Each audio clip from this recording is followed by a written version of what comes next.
Continuamos con esta serie de revelaciones de Éfeso y en revelaciones de Éfeso hemos estado hablando de cada uno de los diferentes puntos en los episodios diferentes por los que vamos pasando en este estudio sobre Éfeso, y comenzamos en la clase pasada hablando acerca de los ministerios, el origen de los ministerios, cómo surgen, cómo se nombra a las personas, cómo es que los ministerios comienzan a operar o a funcionar en una persona. Hablamos acerca de eso, comparamos los ministerios, diferentes ministerios, con la caja de herramientas de Dios. Decíamos que todos los ministerios son igualmente importantes, solo que algunos temporalmente cobran mayor protagonismo que otros por la necesidad de ese momento.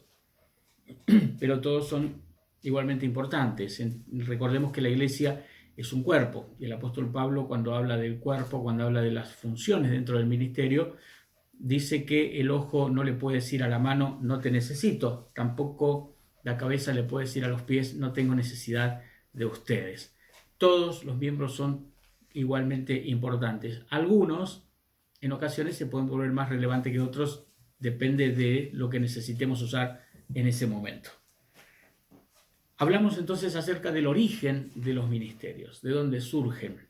Hoy vamos a comenzar a hablar acerca del propósito de los ministerios y vamos a dejar para la clase siguiente el destino de los ministerios. ¿Hasta cuándo es que operan? ¿Hasta cuándo es que funcionan los ministerios? Pero vamos a comenzar hablando acerca del propósito. Mateo. Allí comenzamos. Mateo capítulo 9, versículo 35, dice, recorría Jesús todas las ciudades y aldeas, enseñando en las sinagogas de ellos y predicando el evangelio del reino y sanando toda enfermedad y toda dolencia en el pueblo. Y al ver las multitudes, tuvo compasión de ellas, porque estaban desamparadas y dispersas como ovejas que no tienen pastor. Entonces dijo a sus discípulos, a la verdad, la mies, la cosecha, es mucha, mas los obreros pocos. Rogad, pues, al Señor de la mies, que envíe obreros a su mies. Acá desde el versículo 36 al 38 vemos tres puntos bien interesantes. Uno es el problema. ¿Cuál es el problema que revela el Señor que hay? ¿Cuál es el problema que Él detecta, que Él percibe, que Él descubre? El problema es que las multitudes estaban desamparadas y dispersas como ovejas que no tienen pastor.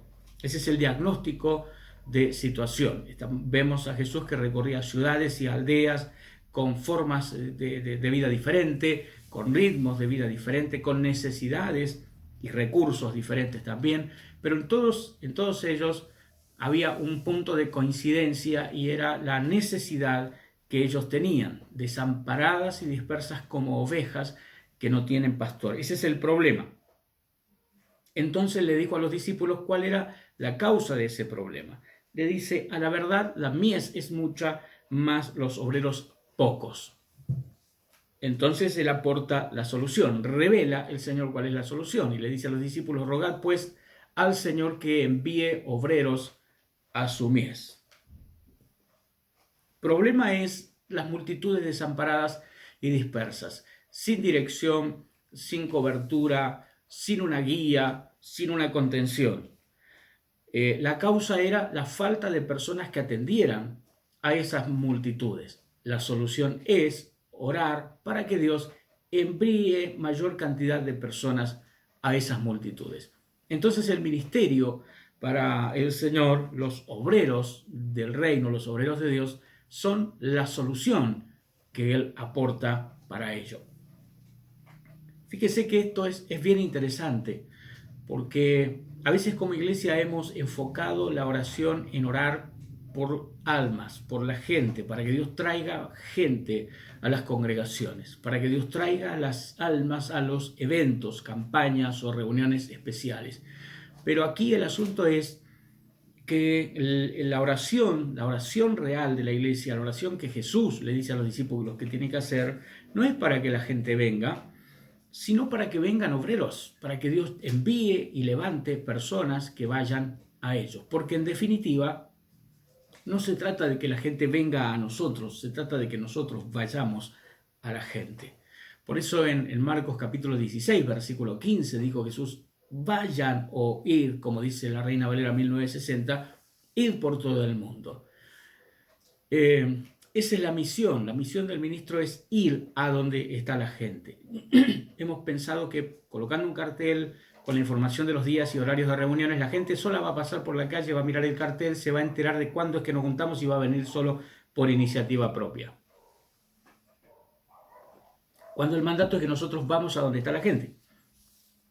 Así que fíjese cuál fue el enfoque de Jesús. Él no dijo, oren para que venga la gente a donde estamos nosotros. Dijo, oren para que Dios envíe obreros a su mies. Así es que en lugar de orar para que lleguen almas, tenemos que orar para que Dios envíe obreros. Pues la gente está. Tenemos que ir nosotros a donde ellos están. La solución entonces que Jesús propone para esta necesidad de todas estas multitudes son obreros. Personas con ministerio, personas ejerciendo su llamado ministerial, sirviendo a Dios con las herramientas y los dones que Dios le entrega a quienes le sirven para poder atender a las necesidades de esa multitud desamparada y dispersa. En Mateo capítulo 23, versículo 37, el llanto de Jesús sobre Jerusalén, o los lamentos de Jesús sobre Jerusalén, nos deja ver qué rol ocupan los ministerios. Estamos hablando en este punto de Revelaciones de Éfeso acerca del propósito de los ministerios. Ya vimos que revela el Señor que el propósito de los ministerios es atender a las necesidades de esas multitudes que están desamparadas y dispersas. Es decir, que los ministros son levantados por causa de las personas y no las personas traídas por causa del ministro. Lo que está al servicio del otro es el ministro.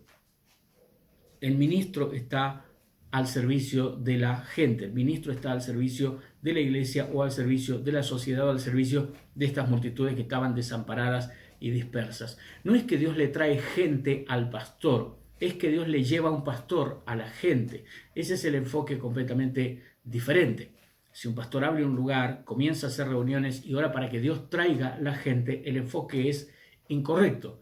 Lo que él debe entender es que Dios lo está enviando a él hacia la gente. No le está dando ovejas a un pastor, le está dando un pastor a las ovejas. Ese es el enfoque correcto.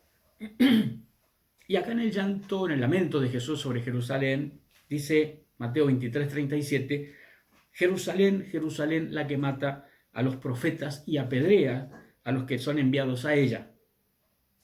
¿Cuántas veces quise juntar a tus hijos como la gallina junta sus polluelos debajo de sus alas y no quisiste? Habla de el deseo de Dios de protección y compara ese deseo de Dios de protegerlos como el instinto protector de la gallina que mete a todos sus pollitos debajo de las alas y allí les da abrigo, allí les da protección y les da cuidado y les da cobertura. Y les da cobertura, los cubre, los protege y los guarda. Ahora, ¿cómo es que Dios hace eso? ¿Cómo es que Dios hace eso? ¿Cuáles eran esas alas debajo de las cuales Dios quería cubrirlos y protegerlos? Esas alas que Dios extendía sobre esta ciudad, sobre esta gente, eran los profetas y los ministros que Dios le enviaba. Por eso dice, ¿cuántas veces yo quise juntarte a tus hijos como la gallina junta a los pollitos debajo de sus alas y no quisiste? ¿De qué manera es que Dios estaba juntando o quería juntar a esa gente debajo de sus alas? Por medio de los mensajeros y por medio de los profetas. Es decir, que los ministros son las alas de Dios que cubren y que protegen. Eso es lo que nos da a entender aquí cómo es que quiso protegerlos, cómo quería cubrirlos, cómo quería protegerlos mediante sus ministros. Avanzamos un poco más y vamos al segundo libro de Crónicas, capítulo 20, versículo muy conocido quizá. Dice, y cuando se levantaron por la mañana, salieron al desierto de Tecoa, y mientras ellos salían, Josafat, estando en pie, dijo, oídme Judá y moradores de Jerusalén. Y preste atención a esto. Creed en Jehová vuestro Dios y estaréis seguros. Creed a sus profetas y seréis prosperados. Creed en y creed a. Creed en Jehová vuestro Dios, la fe en Dios. Creed a sus profetas, la credibilidad hacia los profetas.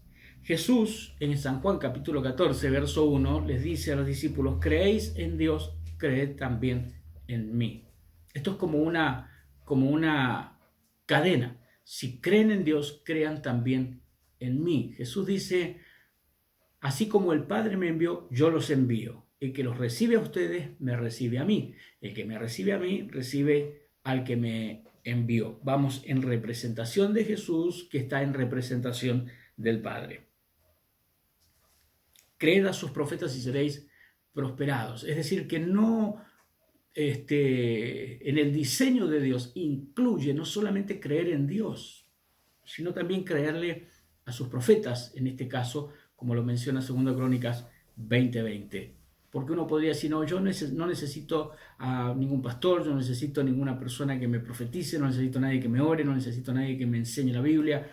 Yo creo en Dios, yo y Dios, y eso es suficiente. Todo lo demás son inventos, religiones que la gente inventó. Pero acá en la Biblia, las Sagradas Escrituras, dice que no solamente hay que creer en Dios, sino que también hay que creerle a, en este caso, sus profetas, y añádale allí sus ministros, sus apóstoles, sus pastores, sus profetas, sus evangelistas, sus maestros. Creer a los que Dios envía. Creer en Dios y creer también a los que Dios envía. Necesariamente Dios usa personas para bendecir a personas. Dios utiliza gente para bendecir a gente. Utiliza hombres y mujeres para bendecir hombres y mujeres. Cuando uno pregunta quién sacó a Israel de Egipto, lo sacó Dios con mano poderosa, los llevó a través del desierto, los sustentó, los proveyó de manera milagrosa, los introdujo en la tierra de Canaán. Ahora, lo hizo Dios independientemente de la voluntad de la gente o de la intervención necesaria de algún líder, no. Levantó a Moisés, llama a Moisés para sacar a Israel de Egipto, lo lleva a través del desierto, luego llama a Josué para meterlos en la tierra de Canaán. Siempre Dios usó personas para liderar personas. Y en Oseas capítulo 12, versículo 13, si bien la Biblia dice que Dios mismo lo sacó con mano poderosa, Oseas 12:13 dice cuál fue la herramienta que Dios usó para hacer eso. Dice: y por un profeta Jehová hizo subir a Israel de Egipto, y por un profeta fue guardado. Miren lo importante de la intervención. ¿Cuántas veces el pueblo de Israel habría sido exterminado en el desierto si no hubiera sido por la intercesión de Moisés? Hacía falta que Dios usara una persona. Dios pudo haberle hablado directamente al faraón, sí, pero decidió usar a Moisés y a Aarón. Dios pudo haber sencillamente, solamente haber puesto una columna de fuego y una nube y hablarles desde allí y que lo sigan solamente a Él sin que ninguna persona estuviera ejerciendo un liderazgo al frente del pueblo. Podría haberlo hecho, pero Dios eligió levantar gente para liderar gente, ungir personas para bendecir personas. Así es como trabaja. No podemos nosotros levantarnos en contra de eso en una anarquía, porque no es así como funciona. Y es tan fuerte el respaldo de Dios a la gente que Él llama, a la gente que Él levanta y a la gente que Él pone, que mire lo que dice Deuteronomio capítulo 18, versículo 18. Profeta les levantaré en medio de sus hermanos, como tú, y pondré mis palabras en su boca, y él les hablará todo lo que yo le mandare. Verso 19, mas a cualquiera que no oyere mis palabras que él hablare en mi nombre, yo le pediré cuenta. Miren qué importante que es esto. A cualquiera que no oyere mis palabras que él hablare en mi nombre, yo le pediré cuenta. Es decir, que Dios no iba a respetar la decisión de aquellos que dijeran: no, yo no quiero que nadie me predique, que nadie me enseñe, a mí que nadie me venga a querer ministrar, yo voy a buscar a Dios yo solo y Dios me va a hablar a mí, porque si le habla a Él también me va a hablar a mí. No, dice aquí que la manera en la que Dios iba a obrar en medio de su pueblo era: iba a levantar un profeta, iba a poner las palabras de Dios en la boca del profeta, el profeta iba a hablar todo lo que Dios le mandara, ¿Y cuál era la responsabilidad o la función de la gente en este caso? Oír. Cualquiera que no lo oyera, Dios le iba a pedir cuenta. Entonces no es un tema menor, no es algo que pase así para Dios de manera indiferente o que no tenga importancia. Tiene importancia para Dios. Dios levanta personas, coloca personas al frente, les da palabra de Él para que ellos la comuniquen, pone palabras Dios en la boca de ellos, y si la gente no quiere escucharlas, Dios les va a pedir cuenta a esa persona por no querer escuchar. Ahora, también hay una demanda para el profeta, porque el profeta tenía que hablar lo que Dios le mandaba que hablase. No más de eso, no menos de eso. Solo hablar lo que Dios le decía que dijera, ni quitarle ni agregarle. Verso 20 dice: el profeta que tuviese la presunción de hablar palabra en mi nombre, a quien yo no le haya mandado hablar, o que hablare en nombre de dioses ajenos, el tal profeta morirá. Y si dijeres en tu corazón, porque acá está la pregunta, ¿cómo vamos a diferenciar uno de otro? Si dijeres en tu corazón, ¿cómo conoceremos la palabra que Jehová no ha hablado? Si el profeta hablara en nombre de Jehová y no se cumpliere lo que dijo, ni aconteciere, es palabra que Jehová no ha hablado. Con presunción la habló el tal profeta. No tengas temor de él. Es decir, si no le haces caso no vas a tener ningún problema con Dios. Pero si es profeta de Dios y habla las palabras de Dios y se cumple lo que dice, tenés que escucharlo y tenés que prestarle atención. Esto es bien interesante. Esto es bien interesante. Cuando dice: profeta les levantaré de en medio de sus hermanos, hay una interpretación de que se está refiriendo proféticamente a Jesús, pero si seguimos leyendo el contexto, continúa hablando sobre el profeta y está hablando ahí de aquel que tenga la presunción de hablar palabra en su nombre, y no está diciendo el falso profeta, dice el profeta. Es decir, que puede ser que el profeta sea un profeta de Dios, pero no todas sus profecías puede que sean de Dios. Es decir, que uno debe analizar profecía por profecía. ¿Se cumplen? ¿No se cumplen? ¿Fue presuntuoso? ¿Fue arrogante? ¿Lo habló para quedar bien? Porque esto es bien interesante y quiero avanzar sobre este tema y no detenerme puntualmente sobre el ministerio del profeta. Pero a veces ocurre que hay profetas que profetizan cosas que no se cumplen y ni siquiera se disculpan, siguen nomás, y después te tiran otra y tampoco se cumple y siguen nomás, y te tiran otra y no se cumple y siguen nomás, con el título, con el cargo y presentándose como profetas y recorriendo los lugares como profetas, y le han escapado en un montón de cosas y han dicho cosas que no se han cumplido. Y no hay ni siquiera una fe de erratas de decir lo que dije, perdón, porque no era de Dios, yo lo dije porque me pareció que era, o sentí que era, o de verdad lo dije para quedar bien, qué sé yo, que se sincere, pero no, hace como que no pasó nada. Entonces te tira 50 profecías, se cumplen 2 y todo el tiempo te habla nada más de las 2 que se cumplieron, ¿no? Y yo dije, yo lo anuncié a esto, yo profeticé esto, pero no te habla de las 48 que dijo y no se cumplieron. Eso es un tema también bien interesante. La gente debe creer en el profeta, pero el profeta necesariamente tiene que ser creíble. Hebreos capítulo 13, versículo 17... dice: obedeced a vuestros pastores y sujetaos a ellos. ¿Por qué? Porque ellos velan por vuestras almas. Ahí tiene usted una revelación de para qué están los ministerios. ¿Para qué están los ministerios?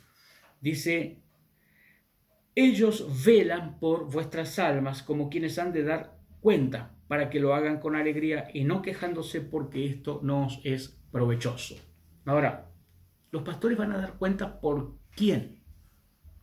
¿Por quién los pastores van a dar cuenta? Porque si ellos tienen la función de velar por nuestras almas, mire, tarea nada sencilla, si no es un seguro para el vehículo, no es un seguro contra robo, no es un seguro contra incendio, es alguien que te cuida el alma, tu alma, la que puede ser salva, puede perderse. Estamos hablando de lo más importante en el ser humano. Jesús dice, ¿de qué le servirá a la persona si gana todo el oro del mundo y pierde su alma? Y esa parte, la parte más importante de la vida de la persona, está al cuidado de los pastores. Ellos velan por vuestras almas, como quienes han de dar cuenta. Ahora, Dios les va a pedir cuenta. Pero les va a pedir cuenta por las almas de quién. Y acá esto es bien importante. Porque, ¿qué hace que el pastor sea el pastor de una persona? Que se congregue esa persona con él, que ofrende allí, que diezme allí. No. Lo que hace que el pastor sea pastor de esa persona o de esa familia es que esa familia reconozca el ministerio de ese pastor y se sujete y obedezca al ministerio de ese pastor en todo lo que Dios a través de él demanda, pide, dice, guía, enseña o establece. Eso es lo que hace que el pastor sea tu pastor. Jesús lo puso esto bien claro. Dice, ¿por qué me llaman Señor, Señor si no hacen lo que yo les digo? Porque no es un título, es una función, es una investidura.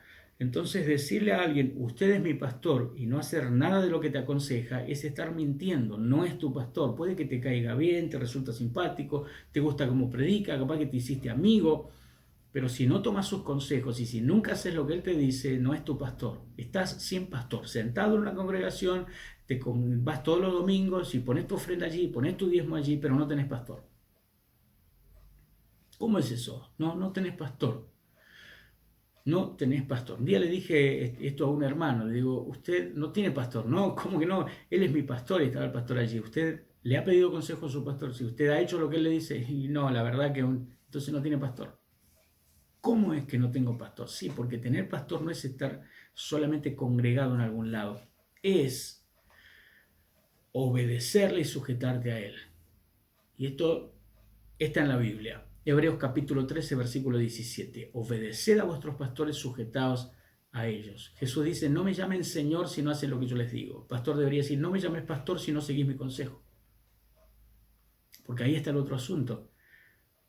Que la gente no pide consejo, pide oración. Y cuando vos pedís oración, estás poniendo la responsabilidad sobre el que ora. Pero cuando vos pedís consejo, mantenés la responsabilidad sobre vos después que te dio el consejo de hacer o no aquello que te aconsejaron. Porque si vos le decís al pastor que es tu pastor, pero nunca haces caso de nada de lo que te dice, no es tu pastor. Es decir, no tenés pastor. Estás desamparado y disperso como oveja que no tiene pastor. ¿Por qué? Porque le decís mi pastor y no haces lo que él te dice. Bien, seguimos. Y acá la Biblia hay una demanda hacia ambos lados, en ambas direcciones, no es solamente hacia la oveja, porque hay como un reclamo de ambos lados. Es como que a la oficina de reclamos del cielo llega el reclamo de los pastores. Señor, mirá esta gente que no se compromete, que no me sigue, que no obedece, que no hace caso, que le aconsejo y después hace lo que se le da la gana. La parte del libro de quejas, la página donde los pastores presentan su queja. Y hay una parte también del libro de quejas donde la gente va y hace su queja. No, mira, mi pastor no me atiende, no me escucha, nunca tiene tiempo para mí. Tengo contacto nada más con el líder porque nunca puedo llegar a mi pastor y hay cosas que yo las necesito hablar con el pastor y me derivan, no, tenés que hablar con tu líder porque tu líder es el que te enseña y el que te guía y nunca puedo hablar con mis pastores. Así que hay reclamos de parte de unos, reclamos de parte de otros. Para que esos reclamos no existan, la Biblia nos da las dos campanas. Por un lado le dice en Hebreos 13:17 a la congregación, sujetate y obedece a tu pastor. Pero por el otro lado le dice a los pastores lo siguiente. Primera de Pedro, capítulo 5, verso 1.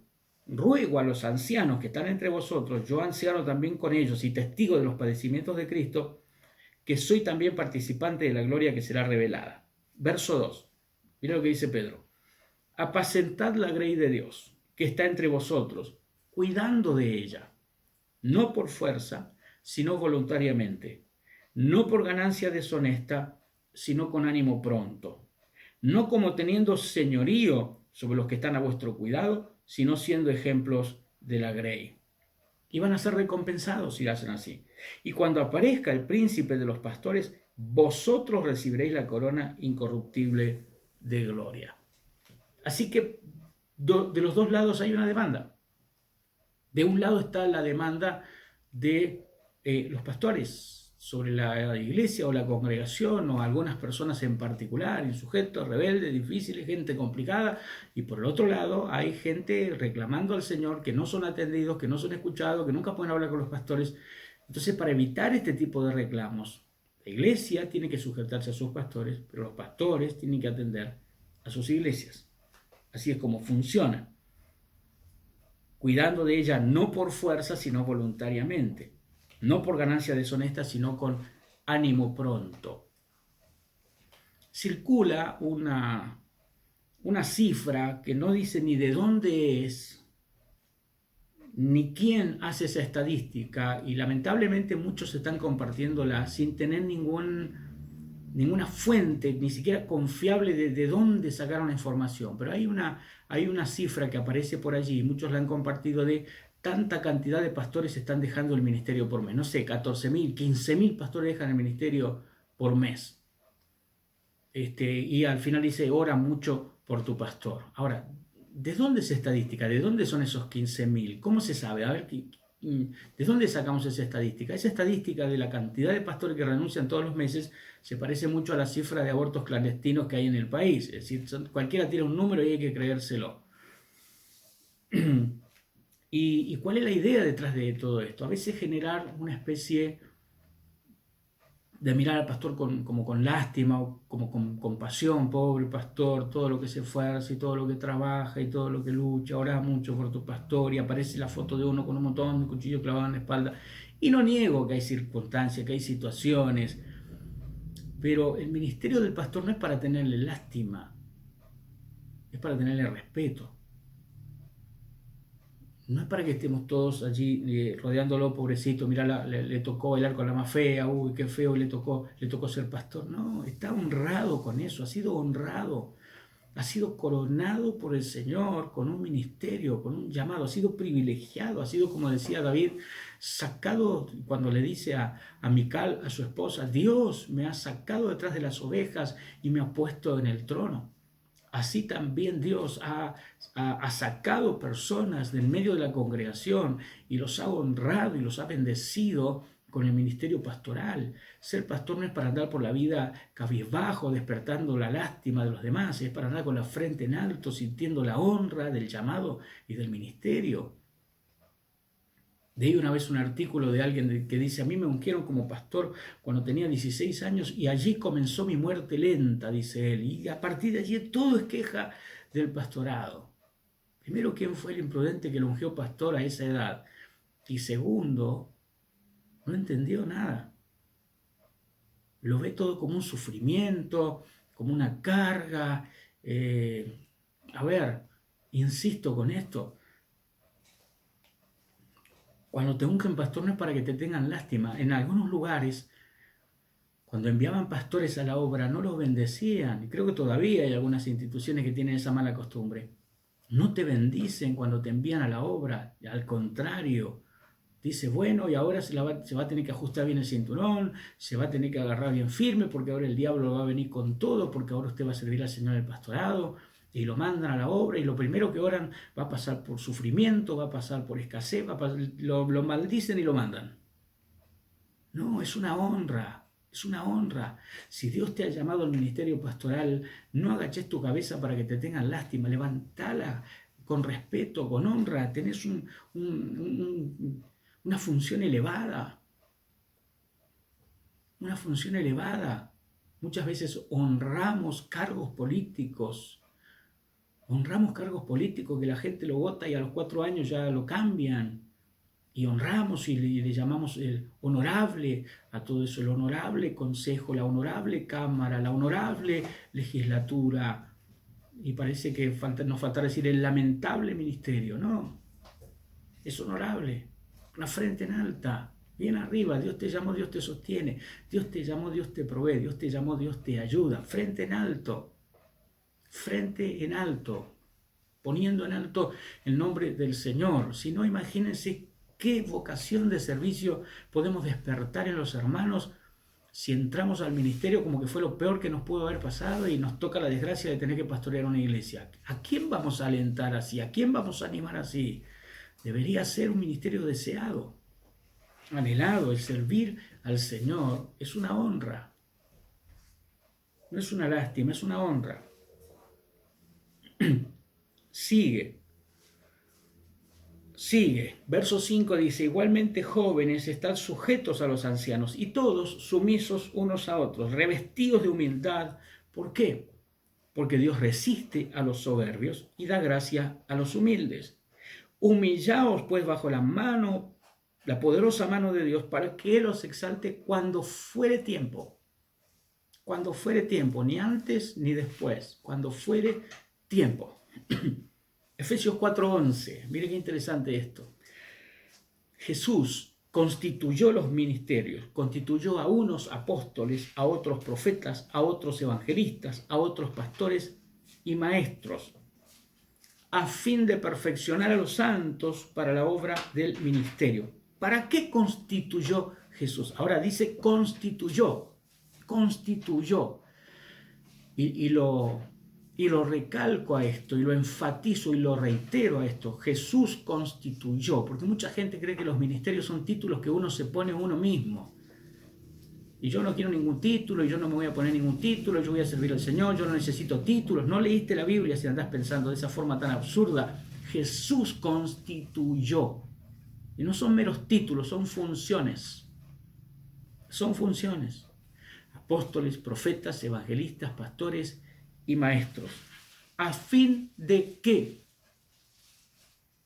De perfeccionar a los santos para la obra del ministerio. Este es el propósito de los ministerios, el propósito por el que Dios llama personas al ministerio, unge, promueve personas en el ministerio, les da funciones ministeriales, es para que edifiquen a los santos, para que los perfeccionen y edifiquen a la iglesia, no para que se den el gusto de, ahora que tengo ministerio voy a hacer todo lo que siempre quise hacer. No es una cuestión para servirse uno mismo o satisfacer sus ambiciones de poder, de reconocimiento, de fama o de riqueza. No, es para perfeccionar a los santos para la obra del ministerio. Recuerde que los ministerios son en función de la gente y no la gente en función del ministerio. Y mientras más creces, más servís. Mientras más sabes, más servís. Mientras más unción recibís o se te imparte, más servís. No es que mientras más tenés, más inalcanzable te vas volviendo, más intocable te vas volviendo, no. ¿Quién más ungido que el Señor Jesús? ¿Qué ministerio mayor que el ministerio del Maestro? Y los discípulos quisieron oficiar de una especie de guardaespaldas de Jesús. Cuando venían los padres y le traían los niños a Jesús, ellos le empezaron a sacar la gente de encima, a correrle la gente de alrededor, y Jesús le dijo, se enojó con ellos y le dijo, no, dejen que los niños vengan a mí. No andaba con custodia el Señor, no andaba con guardaespaldas el Señor, no tenía un Jesús móvil como el Papa móvil que le han hecho al Papa, ni andaba con guardaespaldas como algunos pastores. A fin de perfeccionar a los santos para la obra del ministerio, para la edificación del cuerpo de Cristo. Ese es el propósito de los ministerios. De cualquiera sea el ministerio que estés ejerciendo, tiene que ser para perfeccionar a los santos y edificar al cuerpo de Cristo. Es lo que estás haciendo en la iglesia. ¿Contribuye a eso? ¿Sirve para eso? Lo que haces en el área que sea, perfecciona a los santos, edifica la iglesia. ¿O solamente es una oportunidad para mostrar tu talento, tu capacidad y lo bueno que sos haciendo tal cosa? Para mostrarte. ¿Alguien está siendo perfeccionado por lo que sabes? ¿Alguien está siendo edificado por lo que haces? Esa es la pregunta. Si no, no es un servicio, ya sería un autoservicio. A fin de perfeccionar a los santos para la obra del ministerio, para la edificación del cuerpo de Cristo. Y voy a terminar este pasaje hasta ahí, porque el resto tiene que ver con el tema que vamos a continuar en la clase que viene. Necesitamos entonces los ministerios, porque Dios los considera necesarios, porque Jesús los considera necesarios, porque no son un título que uno se pone, son responsabilidades que Dios entrega, que Dios delega, oficios, funciones, más que títulos, funciones que Dios delega y confía. Por un profeta Dios sacó a Israel de Egipto, por un profeta lo llevó. Fíjese que no dice por una nube lo llevó, por una columna de fuego lo llevó, por un ángel podría haberlo hecho. Por un profeta Dios usa personas para bendecir personas, porque eso nos ayuda también a los seres humanos a ser humildes, porque si no, si solamente nos ministrara a través de los ángeles no querríamos escuchar a nadie, pero que nos sentemos a escuchar a otro ser humano igual que nosotros, que nos tengamos que sujetar a otro ser humano como nosotros, que tengamos que obedecerle a otro ser humano como nosotros, que tengamos que sentarnos a aprender de otro ser humano como nosotros. Eso baja el ego, eso nos ayuda a morir al yo, a tener humildad, sentarnos a los pies de un ser humano para que nos enseñe, sujetarnos a otro ser humano para que nos dirija.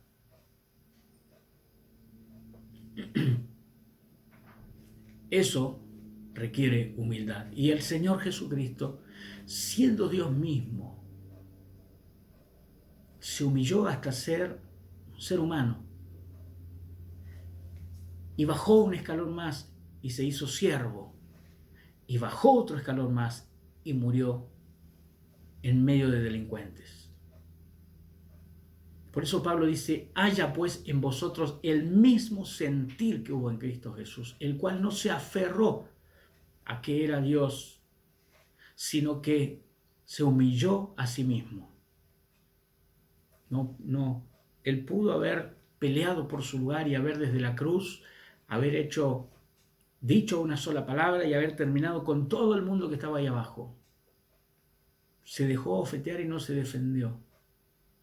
Se dejó golpear y no se defendió, porque no podía, porque no quiso, porque sujetó su voluntad a la voluntad del Padre y porque cumplió su misión. Esto fue interesante, por eso Pablo dice, haya pues en vosotros el mismo sentir que hubo en Cristo Jesús. Y le lavó los pies a los discípulos, como el criado de la casa, porque eso es lo que hacía el criado de la casa cuando llegaban visitas, el criado de la casa, el empleado, el esclavo de la casa, le lavaba los pies a las visitas, honraba a las visitas lavándole los pies. Cuando Jesús llenó de agua ese lavador y tomó la toalla y se puso a lavar los pies, no, Señor, ¿cómo me vas a lavar? Si no dejas que te lave los pies no vas a tener parte conmigo, Pedro. Y después le dice, pero eres Señor, eres el Maestro, ¿cómo vas a hacer eso? Y entonces dice, si yo siendo vuestro Señor y vuestro Maestro pude hacer esto, ¿cómo no lo podrán hacer ustedes también? Ahora fíjense esto, Jesús, estamos hablando del Hijo de Dios, fue como uno más y hasta como uno menos dentro del grupo. Nos sacó chapa todo el tiempo, ya que soy el Hijo de Dios, así que me dan el mejor lugar, quiero el asiento más importante, abran paso que yo ve, que vengo yo. No fue ese su espíritu. No fue el espíritu. Ahora, ¿por qué muchas veces hay esa controversia dentro de la iglesia del Señor? Esas quejas. Porque la cobertura tiene estorbos. Y los estorbos no son puestos siempre de arriba hacia abajo. De arriba hacia abajo la cobertura tiene estorbos cuando el de arriba, el que dirige, el que preside, es arrogante, es soberbio, maltrata a la gente, te maldice si te vas de su lado y si no está bajo su cobertura no sos nada. Bueno, esos son estorbos a la cobertura. Eso no dan ninguna gana de poner la cabeza ahí para que ese hombre le ponga la mano en la cabeza a uno. Pero a veces la cobertura también es el estorbo es de abajo hacia arriba. Mira los ejemplos en la Biblia. El no honrar la investidura es un estorbo a la cobertura. No honrar la investidura. Mateo 13:53 dice: aconteció que cuando terminó Jesús estas parábolas, se fue de allí y venido a su tierra les enseñaba en la sinagoga de ellos, de tal manera que se maravillaban y decían: ¿de dónde tiene esta sabiduría? ¿De dónde tiene esta sabiduría y estos milagros? ¿No es este el hijo del carpintero? ¿No se llama su madre María? ¿Y sus hermanos Jacobo, José, Simón y Judas? ¿No están todas sus hermanas con nosotros? ¿De dónde pues tiene todas estas cosas? Y se escandalizaban de él.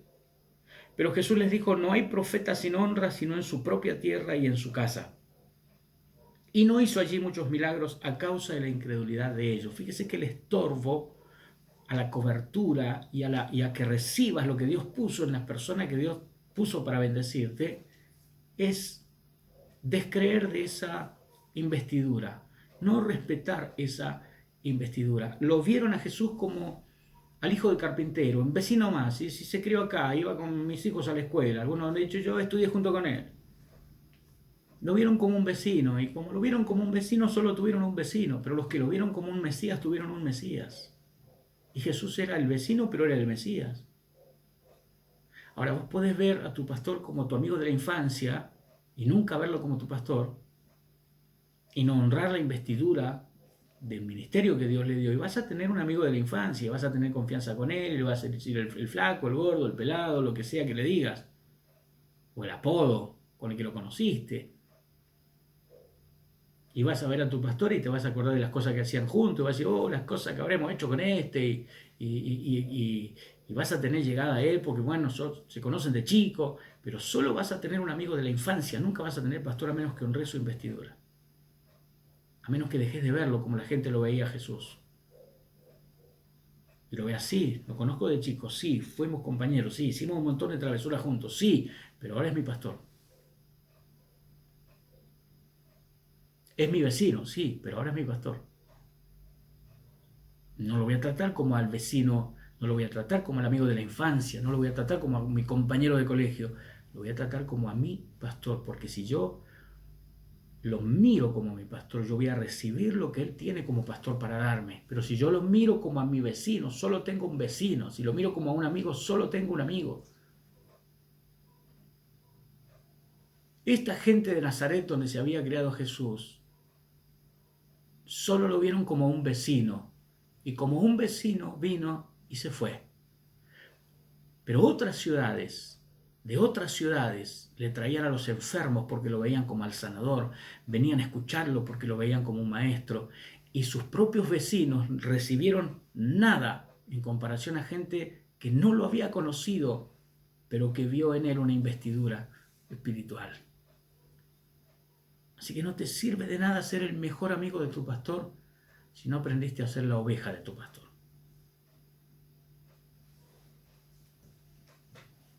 Entonces esa familiaridad, el conocimiento anterior a la persona o la cercanía geográfica, es decir, siempre pensamos que mientras más lejos viene, más ungido está o cosa más importante tiene para decirlo. ¿Y de dónde es el pastor? No, es de acá nomás. Ah, ¿de dónde? Oh, viene de otro país, Yo me acuerdo cuando hace años todavía teníamos los argentinos ese complejo de viene de los Estados Unidos, y parecía que los Estados Unidos era la sucursal número 1 del cielo, y si viene de allá está ungido, si es de acá, bueno, es uno de acá, un argentino. Y no respetábamos las investiduras solamente porque eran de acá. Y lo veíamos como a un compatriota, no como a un ministro de Dios, lo veíamos como a alguien del barrio, como un vecino de la misma provincia, de la misma ciudad. Entonces no respetábamos la investidura, porque para nosotros es de acá. Y parece que si es de acá no puede hacer nada importante. Porque entre nuestros conocidos y entre la gente vecina, ¿qué van a hacer algo importante? Para hacer algo importante tiene que venir de otro lado, y mientras más lejos viene mejor. Y eso pasó con Jesús. No hizo muchos milagros a causa de la incredulidad de ellos. Pero también María y Aarón cometieron un error gravísimo con Moisés, porque ellos mezclaron el parentesco con el ministerio. Y a veces te toca ser pastoreado por alguien de tu familia. Y si cometes el error de seguir viéndolo solamente como un pariente, todo lo que vas a tener es un pariente, pero no vas a tener lo que como ministro te puede dar. Números capítulo 12, verso 1. María y Aarón hablaron contra Moisés a causa de la mujer cusita que había tomado. Y dijeron, ¿solamente por Moisés ha hablado Jehová?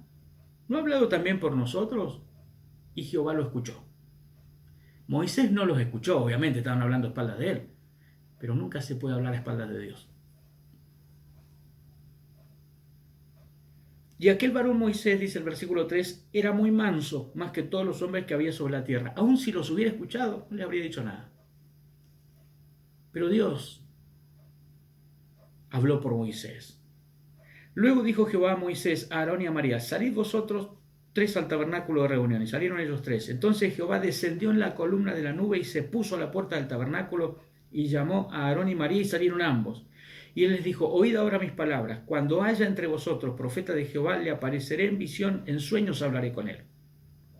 No así a mi siervo Moisés, que es fiel en toda mi casa. Cara a cara hablaré con él, y claramente, y no por figuras, y verá la apariencia de Jehová. ¿Por qué pues no tuviste temor de hablar contra mi siervo Moisés? Ah, mira qué interesante esto. Porque ellos lo veían como un hermano, el hermano más chico, le criticaban a la mujer que había elegido. Lo veían como el hermano menor, pero él ya no tenía que ser para ellos el hermano menor, tenía que ser para ellos su pastor. Y Dios los puso a ellos en su lugar, porque no dijo, ¿por qué hablaste de tu hermano más chico? Dijo, ¿por qué hablaste de mi siervo? Porque la investidura que tenía Moisés no se la agarró él solo, se la dio Dios. Y Dios defiende a los que él unge. Dios salta por los que él llama. Y aun cuando ellos creían tener derecho por ser parientes, Dios les dijo, no tienen ningún derecho. ¿Por qué hablaron de mi siervo?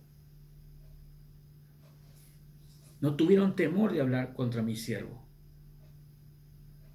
Fíjese que Dios le está diciendo, ustedes tienen que tener temor de hablar de Moisés, no porque sea el hermano menor pueden decir cualquier cosa. Mucha gente comete ese error. Te ve como pariente, te trata como pariente.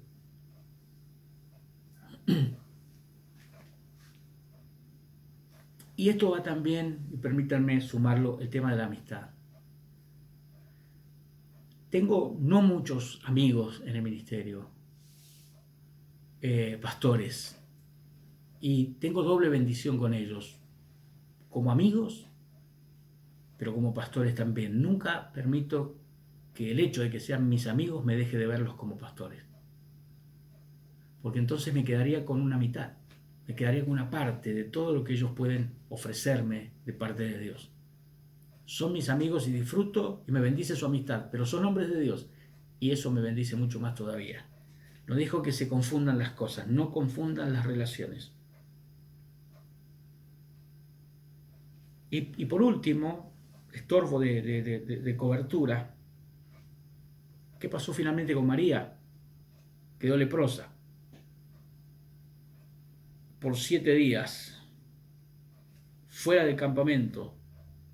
Y el pueblo se tuvo que detener hasta que a María se le fuera la lepra, porque siempre los chismes detienen la congregación. Siempre el chisme para la congregación, siempre.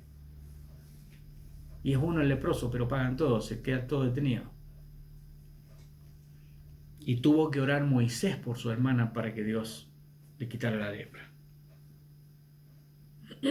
Después Coré, Datán, Abiram, en Números capítulo 16, la rebelión de Coré, no aceptaron a los líderes que Dios puso al frente de ellos, hicieron toda una revuelta, fueron demagógicos, dicen, pues acá somos todos iguales, esa cosa anárquica que muchas veces se escucha en las iglesias, acá nadie es más que nadie, acá somos todos iguales, ¿quién se cree el pastor? Se cree que está por encima de nosotros, no, somos todos iguales, somos todos hijos de Dios, para Dios somos todos iguales, no, no somos todos iguales. No somos todos iguales, porque al que más se le da, más se le demanda. Al que más se le confía, más se le va a pedir. Y Dios mostró en el caso de Moisés, Aarón y María que no eran iguales los tres. No somos todos iguales. Las responsabilidades de uno no son las mismas que las del otro. Lo que Dios le va a pedir a uno no es lo mismo que le va a pedir al otro. Así que bórrense de la cabeza si tuvo en algún momento esa idea anárquica de acá somos todos hermanos, somos todos hijos de Dios, somos todos iguales. Nadie está por encima de nadie. No lo haga si usted es un miembro de la congregación y cree que nadie le puede decir nada ni le puede liderar. Tampoco lo haga si usted es el pastor de la iglesia. Porque a veces hay una humildad malentendida. Cuando te parece bien que en lugar de que te digan pastor te llame por el apodo, el flaco, el gordo, el pelado, el negro, el gringo, No, vos sos el pastor. Vos sos el pastor. Porque si no respetás vos mismo la investidura de tu ministerio, no la van a respetar los demás. Y hay una humildad mal entendida, que es cuando el mismo pastor dice, no, hermano, acá yo soy el pastor, pero acá somos todos iguales, estamos todos en el mismo barco, acá somos todos hermanos. No. Eso es irresponsabilidad. Eso es irresponsabilidad. Imagínense un profesor con sus alumnos que le diga, no, chicos, acá somos todos iguales. No, vos sos el profesor, sos el responsable del grado. Ellos están ahí para aprender de vos. Sos el referente, el ejemplo de esta gente. El director del colegio con los maestros, no, acá somos todos iguales. No somos todos iguales. Hay alguien al frente, alguien dirige, alguien tiene mayor grado de responsabilidad, debe inspirar respeto, debe recibir respeto. Pero esa cosa anárquica de somos todos iguales, acá nadie es más que nadie, afecta investiduras. Afecta investiduras. Cuando los hijos tratan a los padres como si fueran un amigo más, cuando los alumnos tratan a los profesores como si fuera uno más del grado y le hacen el mismo tipo de bromas pesadas y todo, cuando los hermanos de la iglesia tratan a sus pastores como que uno más de ellos, es afectada la investidura. Y siempre que tocas la investidura, tocas cobertura. Y ahí es donde tenés el problema. Es interesante eso. El propósito, entonces. Del propósito. Coré, Datán, Abiram, lea el capítulo 16 de Números porque es muy interesante cómo Dios resolvió el asunto. Salga todo el mundo afuera, pónganse cada uno enfrente de su tienda y yo voy a decir a quién llamé y a quién no llamé, porque Coré dice acá somos todos iguales, que se quieren poner por encima de nosotros, siempre sale alguien haciéndose el representante gremial de la congregación, el sindicalista del culto. No, hay roles, funciones, ministerios, unciones que Dios estableció. Si las tocas, estás tocando el diseño de Dios. Y hay repercusiones de eso. Hay repercusiones de eso. Si no, pregúntenle al diablo lo que pasa cuando uno quiere levantarse contra una autoridad. Vamos a orar al Señor para cerrar este apasionante tema que creo que edifica tanto a pastores, a líderes como a la iglesia, como a los congregantes. Se ha sufrido mucho en esa irrespetuosa relación que muchas veces se ha establecido, y a veces se ha generado un ambiente de confianza que luego no se lo ha podido volver atrás, y la confianza se terminó convirtiendo en exceso de confianza y terminó afectando la investidura y la cobertura también al mismo tiempo. Así que reflexionemos sobre esto. Si has sido de las personas que ha tratado a tu pastor por su nombre, por su apodo, porque lo conoces de antes, porque lo conoces toda la vida, empezá a llamarle pastor. Si has sido un pastor que le ha dicho a la gente de tu iglesia, acá somos todos iguales, cambia el chip. No son todos iguales. No vas a tener que responder por lo mismo que van a responder ellos. No somos todos iguales. Hay responsabilidades mayores. Hay investiduras. Entonces no somos todos iguales. ¿Porque nos sentimos más importantes? No, porque Dios nos puso en funciones. responsabilidades, nos honró con algo. Oramos. Padre, te bendecimos y te damos gracias. Recibimos esta palabra en nuestro corazón y te honramos. Te pedimos perdón si no hemos honrado investiduras ministeriales. Señor, si hemos afectado coberturas, te pedimos perdón. Hacia arriba, hacia abajo, todo error cometido en esta área, te pedimos perdón, Señor, en el nombre de Jesús. Y te damos gracias por los dones que le has dado a la iglesia, por los ministerios que constituyó Jesús, que estableció el Señor, por quienes nos perfeccionan, por quienes nos edifican, por quienes nos enseñan, nos instruyen, nos ayudan a conocerte y nos enseñan, Señor, para ser cada vez mejores. Gracias por ellos, en el nombre de Jesús. Te amamos y te bendecimos, Señor. Amén y amén. Dios les bendiga. Gracias al Señor por estar allí. Nosotros aquí terminamos la oración, pero no significa que ustedes tienen que dejar de orar también allí donde están. Un abrazo para todos. Bendiciones.